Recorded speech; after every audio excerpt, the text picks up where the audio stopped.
Amber, Senator, I'm going to show you some highlights from the week that was. You tell me, what's the story?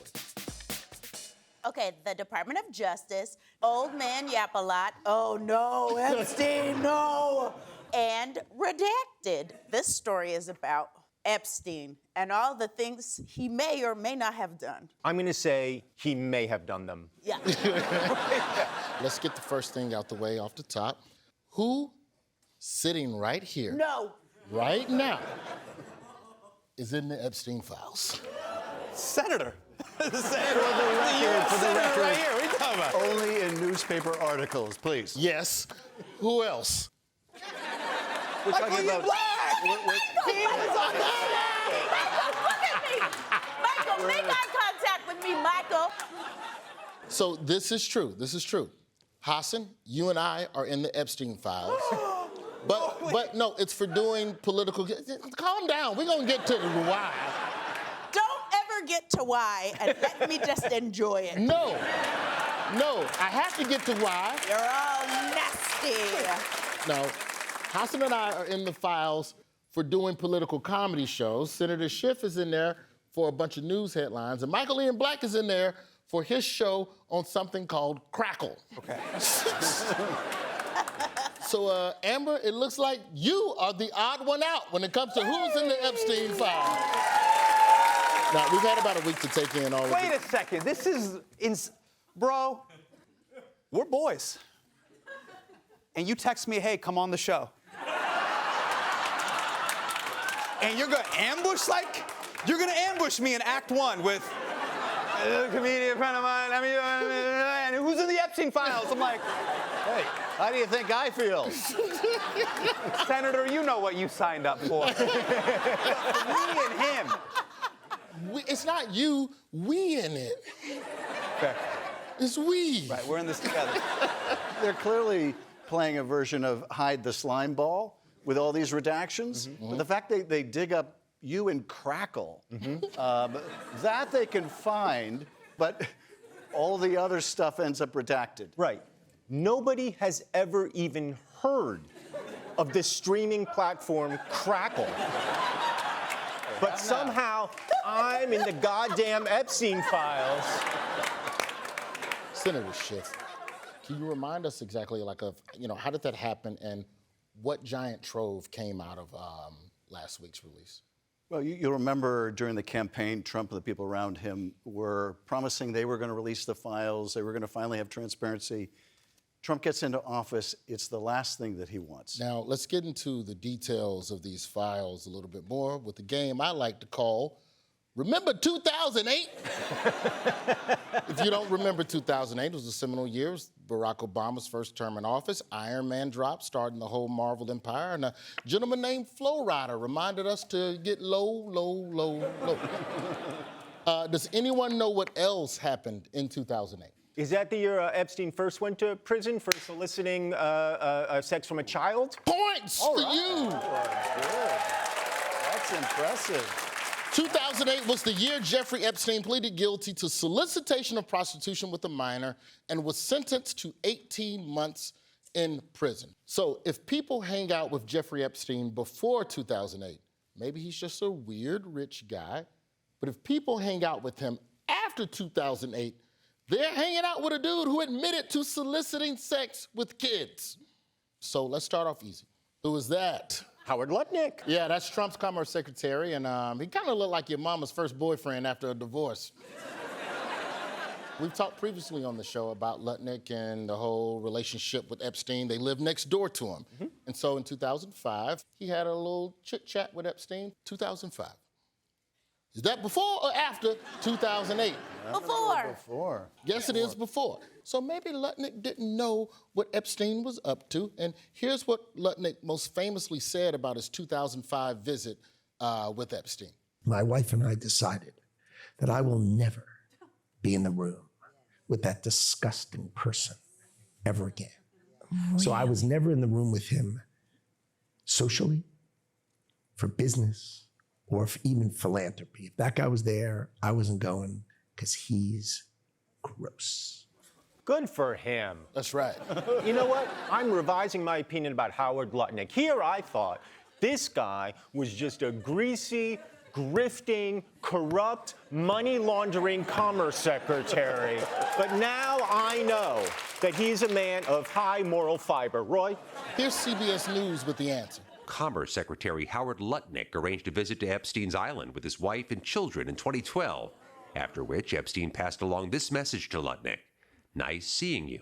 Okay, but 2012 is before 2008, like we said, right? Like, why would you? Hey, man, nice seeing you. Like, you would never email your drug dealer after buying the drug. Hey, thank you for the drugs again. We learned about this guy in the Epstein files. Pitbull. Senator, any guesses on who that is? Did someone say Pitbull?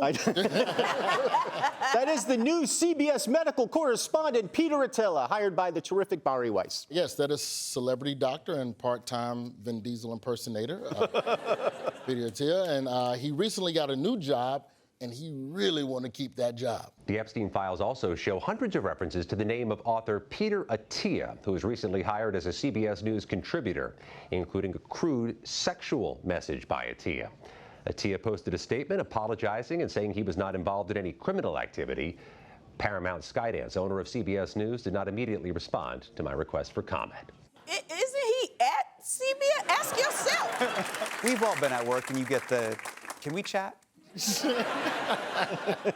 you think maybe there's just so many people in the Epstein files that they're like, man, 90% of the people on this panel are in the Epstein.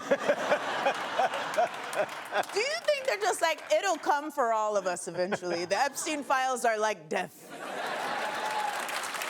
It turns out Attia's name is mentioned in the Epstein files more than 1,700 times, according to Attia's own book. I haven't read Peter Attia's book, I'll be honest. Okay. I've got several copies of it, but I haven't read it yet. Attia tried to make a date with Epstein while his baby was in the ICU. Oh, jeez. In his book, Outlive, Attia says his wife called him on Tuesday, July 11th. She was on her way to the hospital where their baby then stayed for 4 days. Instead of going to be with them, it appears that Attia got up the next morning and made a date with Jeffrey Epstein. Now, according to Attia, he did not come home to San Diego until 10 days later. No! Here's celebrity doctor and husband of the year himself. Sitting here with my wife right now, and she put the question to me, do you think any other woman could be married to you?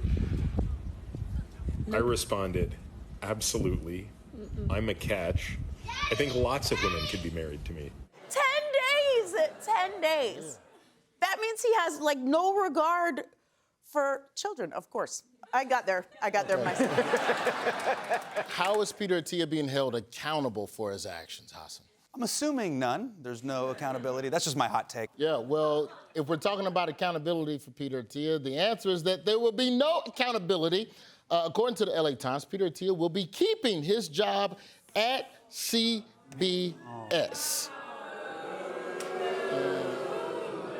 Hear that? It's the ghosts of all the people in the Epstein file. CBS has a new editorial policy, which is to say, no policy, anything goes, apparently. Anything that doesn't displease the president is their policy. Let it roll.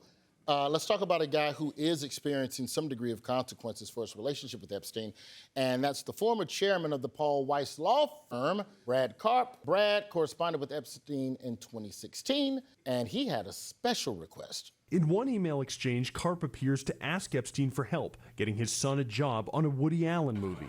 Epstein-Woody Allen crossover. That's like Freddy versus Jason. Like, you remember that? Alien, Predator, like. Except it's just Predator versus Predator.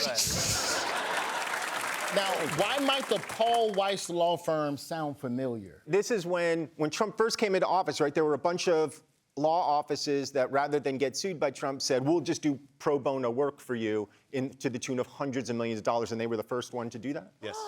Yes, Oh, no. Wait, so they were like the ACLU for corruption, is what you're saying? That's exactly what it was. It was part of a legal deal to give tens of millions of dollars in free legal work to causes backed by Donald Trump. Now, for double points, who was the person who brokered that deal? Same dude, Brad, yes. I was sure it was going to be Woody Allen. Now, let's move on to our old pal Elon Musk. Oh. No, don't boo. Sometimes it's good to see a familiar, creepy-looking person. When the new trove of files came out, Musk tweeted, quote, Epstein hounded me relentlessly to go to his pedo island, and I always declined. Question. Is that what the emails really say? Please no, and please show it now. This appears to be an email from Elon Musk to Epstein in 2012 asking what day, night will be the wildest party on your island. Musk, who repeatedly has called for the release of an Epstein client list, denies any wrongdoing. Writing over the weekend, if I actually wanted to spend my time partying with young women, it would be trivial for me to do so without the help of a creepy loser like Epstein. I could throw my own creepy party.